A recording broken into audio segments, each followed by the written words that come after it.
Hello, everyone. I am here in the beautiful British sunshine with my lovely doggies helping me for the next installment 12 of this wonderful book, Manifest: 7 Steps to Living Your Best Life by Roxie Nafousi.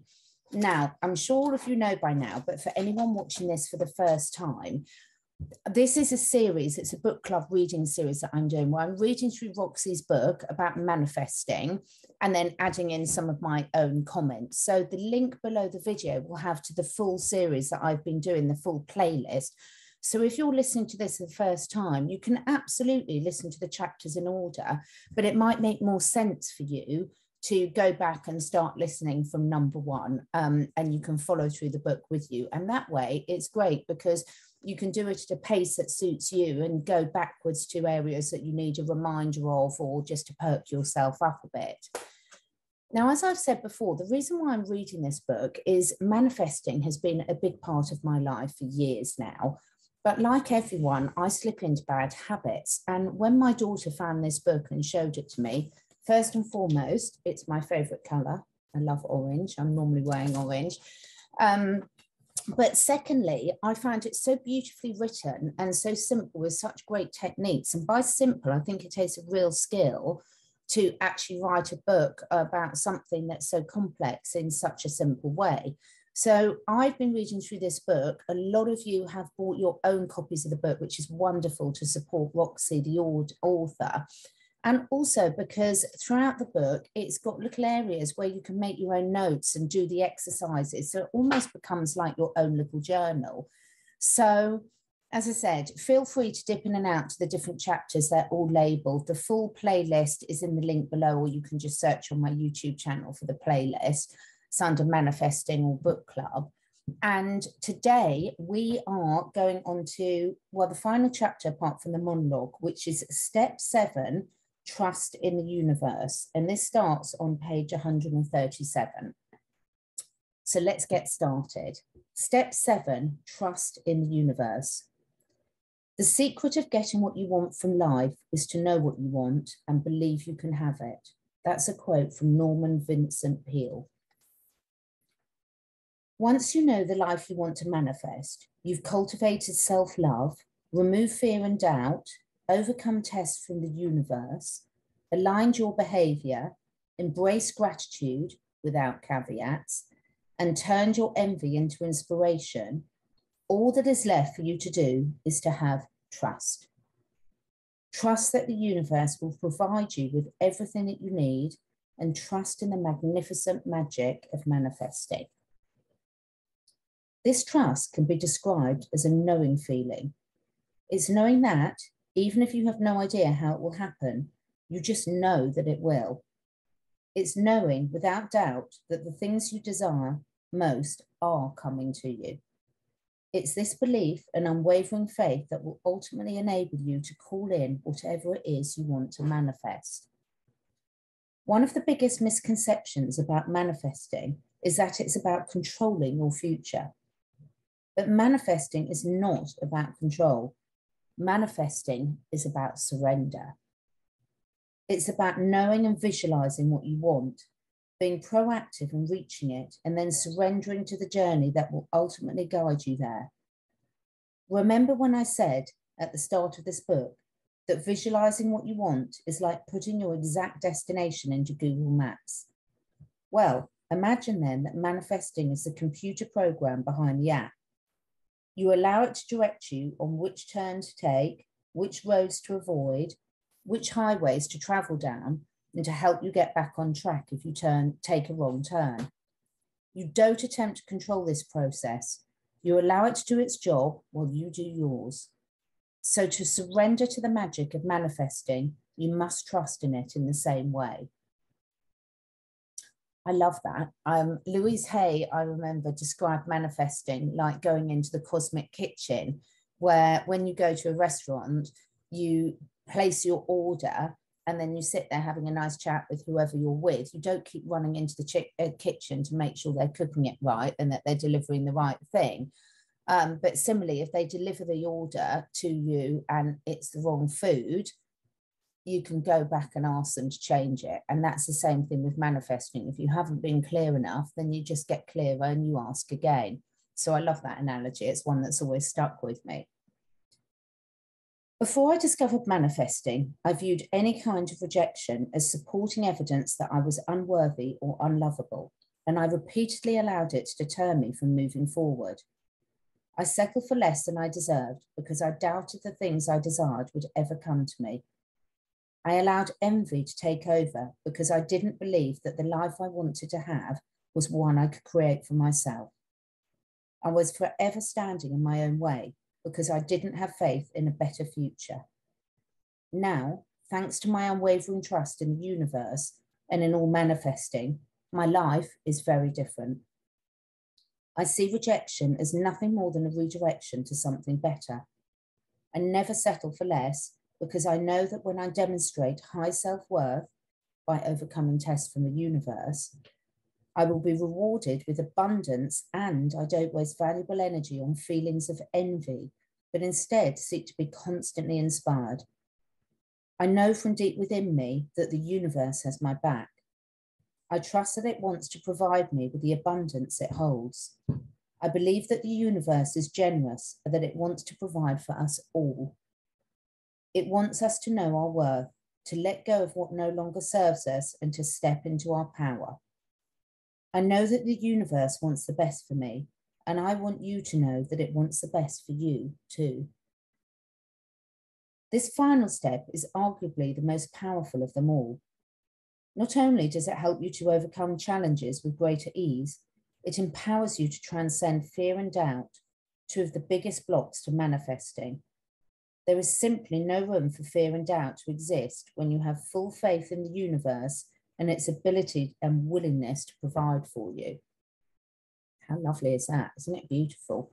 That's surrender. Surrender's got a lovely ring for it when it's used in a positive way.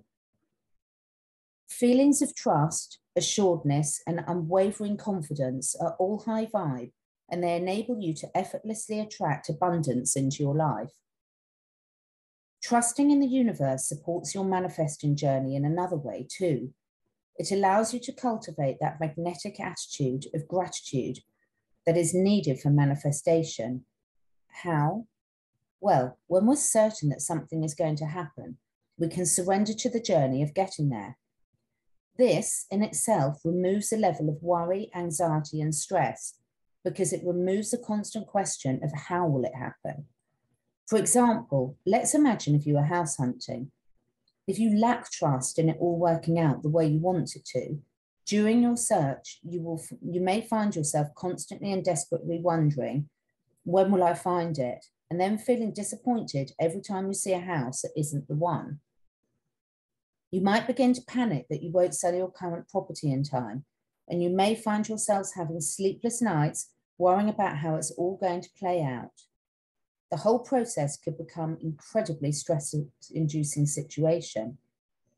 However, if you have complete trust in the universe and trust that the perfect house will present itself at the right time, you'll be able to let go of all the low vibe worry and doubt and instead give yourself an opportunity to indulge the feelings of joy and excitement about each search for your perfect home and the start of a new chapter.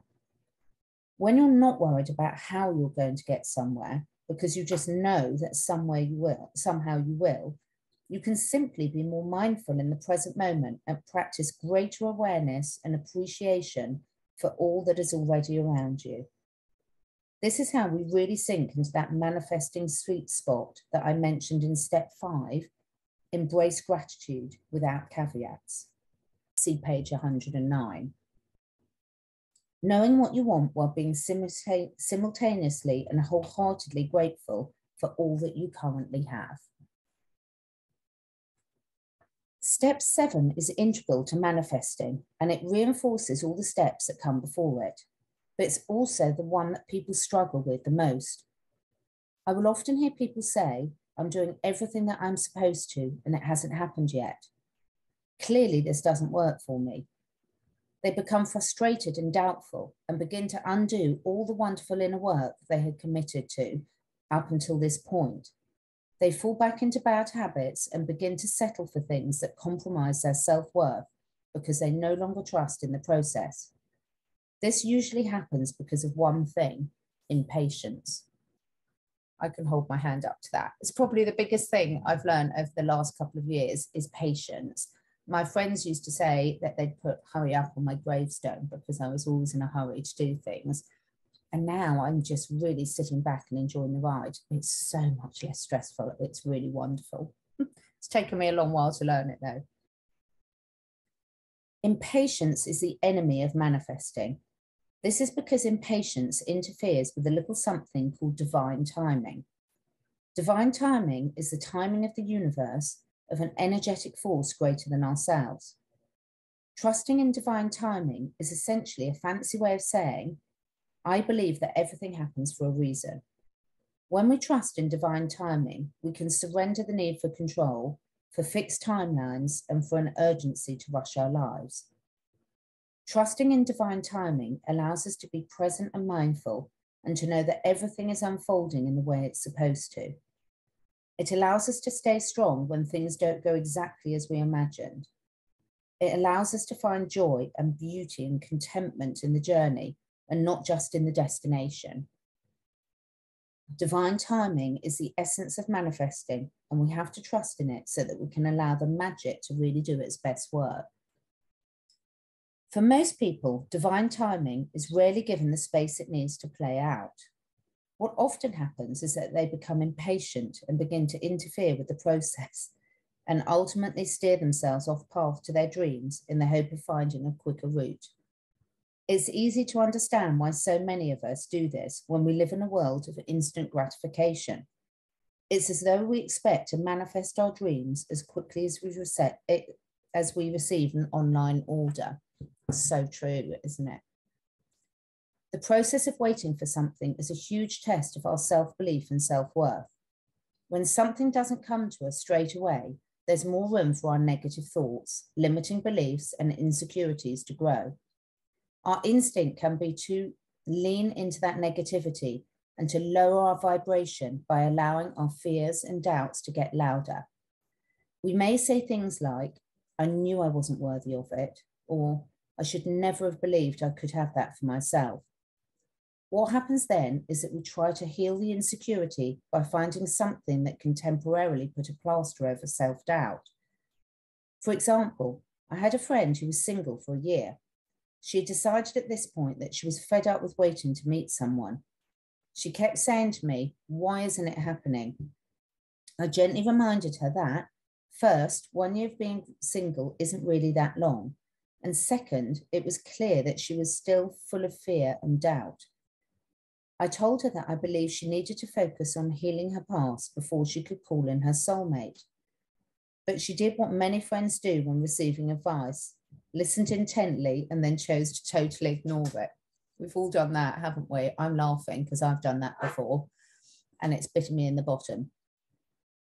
She decided she couldn't be bothered to wait any longer, allowed her feelings of unworthiness to consume her, and unsurprisingly went on a date with someone who was never going to be able to offer her the emotional stability and commitment she deserved. She was interfering with her path to meeting her soulmate for temporary relief from being alone. It was only when she finally broke off that relationship and began to really commit to her own self-development and to raising her self-worth and letting go of that need for it to happen at a particular time, that she was able to meet the man who is now her fiancé. The trick really is to let go of waiting. Waiting, especially when it verges on being desperate for something to happen, lowers our vibration and disempowers us and our manifesting abilities. Make a choice not to wait, but instead to live in the moment. We come back again to the importance of letting go. Throughout this book and throughout our manifesting journeys, we are asked repeatedly to let go. Let go of the person we were. Let go of the person we thought we should be. Let go of our fears and our doubts. Let go of the things that no longer serve our most empowered selves. Let go of envy. And finally, let go of the need to control the exact direction of our paths. When we trust in ourselves and we trust in the universe, letting go becomes effortless. In the process of letting go, we surrender to the universe. Therein lies the magic. Just going to sit with that for a minute and let you sit with that for a minute. In the process of letting go, we surrender to the universe. Therein lies the magic. So powerful, isn't it? I'd like to tell you about how I used all the steps you've just learned to manifest this very book that you're reading now. For as long as I can remember, I have loved writing. It's always been my favourite and most comfortable way to communicate my thoughts, ideas, and feelings. When I was at school, I would dream of becoming a published author and holding my very own book in my hands. I would tell people with complete certainty, I'm going to write a book one day. But as I entered a new phase of my life and began university, that dream was very much sidelined, as many of our childhood ambitions are. A decade later, after I discovered manifesting, realized my purpose, and pursued my passion to become a self-development coach, the dream began to resurface. People would sometimes say to me, "You should write a book." And I would reply, "Yes, I'd love to one day."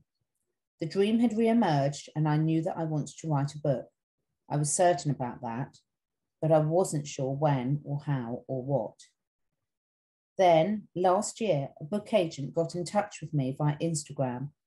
She asked me if I'd ever thought of writing a book, and we started talking.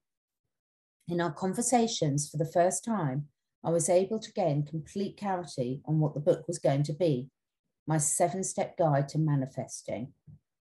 Step 1 ticked off.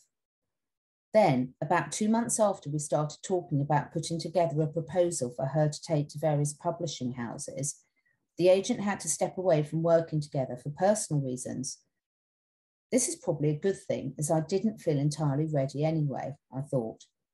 I stepped back and I invested some time into looking at my own fears and doubts around writing a book. Why did I not feel ready yet?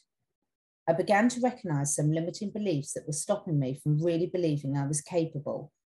And then I began by removing them one by one. Step 2 complete. Then, around Christmas time, I made an internal decision. I'm ready to write my first book. I'd simultaneously cultivated self-love and built my self-worth to such a place that I decided I did not need an agent to help me find a publisher. Instead, I was going to do it alone, with the magic of manifesting behind me. As I rang in the new year, 2021, I wrote on my 1-year vision board, book written, edited, and ready for publication. I put it out to the universe. Then I went on my Instagram and created a little Insta story that said, "Hi, I'm looking for a book publisher. Anyone who's interested in talking, please get in touch." I align my behavior by taking action, stepping out of my comfort zone, and being proactive in moving forward with my visualization. Step 3 ticked off. A publishing house replied immediately. They were keen. I hadn't heard of the publishing house before, but they were well respected in the industry.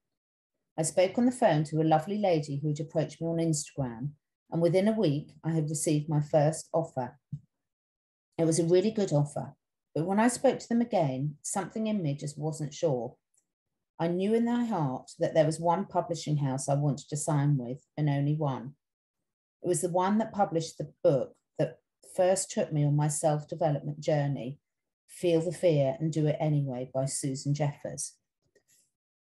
The publisher I really dreamed of signing with was Penguin Books. Here was my test. An offer was on the table, but not from Penguin. I declined the offer on the Friday. Step 4 ticked off. The next day, I met up with my good friend Olivia for a walk and told her about what had happened with the book deal. She said, "Why don't you ask someone like Elizabeth Day for advice?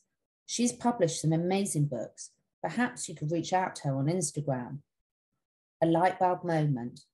I didn't know Elizabeth and I didn't feel comfortable reaching out to her out of the blue, but I did happen to know her agent, Grace, very well. I left Grace a voice note that night, and she replied, explaining that the offer I've received was in fact a very good one for a first-time writer, but saying she would have a think and let me know if she had any ideas what I could do for next. On Monday evening, as I was unwinding in the bath from a long day, my phone went. It was Grace. She said, "Hey, Rox. So I totally forgot, but I actually had a Zoom meeting scheduled in the morning with Ione, an editor from Penguin's non-fiction department. She said they're looking for new material. Here's her email address." I smiled at myself. How serendipitous that she had a meeting in her diary with my dream publisher less than 48 hours after I'd reached out. Still sitting in the bath, I typed an email to Iona straight away. I had complete trust that the universe had presented me with this opportunity for a reason. Step 7 ticked off. I'm smiling because I love this. The subject line of the email was the manifesting book. And in it I wrote, "Hi, Ione, I got your email from Grace just now. To introduce myself quickly, I'm a self-development coach and a manifesting expert. Each month, I host a self-development workshops on Zoom, one of which is my 7-step guide to manifesting. I want to turn it into a book. Excuse the forward email, but let me know if you want to chat. Happy Monday, Roxie." 5 minutes later, I received a reply. "Hi, Roxie. Thanks for getting in touch. I'm so glad you did. Manifest is something I've been talking about with my team recently and keeping an eye on, so I'm very interested and would love to find out more. How does Thursday at 9:30 a.m. work for you to discuss a little more? Thanks again for reaching out. Warm wishes, Ione." 10 minutes into that meeting, I noticed something. There was a book on Ione's desk with a cover I recognized instantly. Suzanne Jeffers, "Feel the Fear and Do It Anyway." I knew the moment I saw that it was meant to be. Indy, good girl, just stopping my dog from scratching herself. Wow, that's amazing. Within a week, we had made a formal agreement. I cried on the spot. Penguin would be publishing my first book, and I'd find out exactly 1 year to the day from when I have hosted my first ever manifesting workshop. Trust is the glue that holds the steps of manifesting together. As you begin to explore manifestation, look out for coincidences or serendipitous moments, and for those times when you're thinking about something and it suddenly shows up for you. For example, if you're thinking about a song you want to hear and it suddenly plays on the radio, or if you think about someone you haven't spoken to for a while and they message you out of the blue, take note of all these occurrences and allow them to help you strengthen your trust in the universe.